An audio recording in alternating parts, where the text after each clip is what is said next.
Hi! If you've shopped for a pan recently and felt genuinely confused by PFAS, PTFE, PFOA, and ceramics all showing up on the same label, you're not alone. Here's the cookware guide I wish someone had handed me. PFAS is the umbrella category, a large family of synthetic chemicals used for decades because they are heat-resistant and repel water and grease.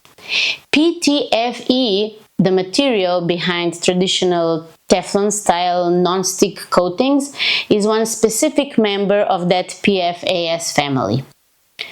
PFOA was a different chemical once used in manufacturing other chemicals, and it was phased out of the US cookware production specifically because of health concerns. So, here's the label trap almost no one catches. PFOA-free only tells you that this one specific chemical was removed. It does not mean the pan is free of PFAS in general. The PTFE coating itself is still a PFAS, even on a pan proudly labeled as PFOA-free. So, if avoiding the broader category matters to you, the label to actually look for is PFAS-free, not some PFOA-free on their own. Do you know what actually increases risk with non-stick pans? It's two things actually. First is damage. Once a non-stick coating is scratched, flaking, or visibly worn, that's when particles are more likely to transfer into food. So a scratched non-stick pan is the one to retire, not keep using until it falls apart.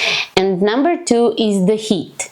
Traditional PTFE coatings can release fumes if overheated, generally above around 260 degrees or 500 Fahrenheit, which is hotter than typical home cooking, but achievable on an empty pan that's left on high heat. So here are the genuinely safe everyday options.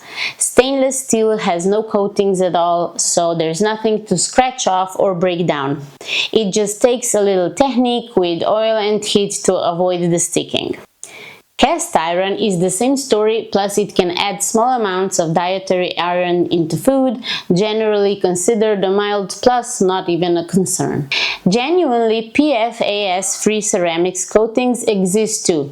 These use silica-based coatings, but they're not all created equal, and they do lose their non-stick performance gradually over the couple of years, even with good care.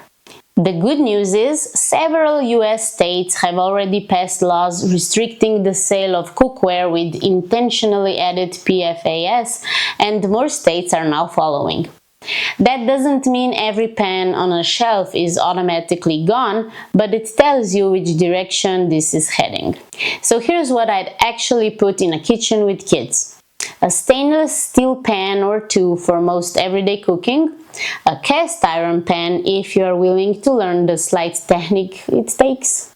And if you want genuine non-stick convenience for eggs and pancakes, a ceramic coated pan explicitly labeled as PFAS-free, replaced every couple of years once it loses its non-stick edge, rather than holding on to a scratched one and thinking it's still mostly fine. It's not. Now let me give you some practical care habits that matter regardless of the material.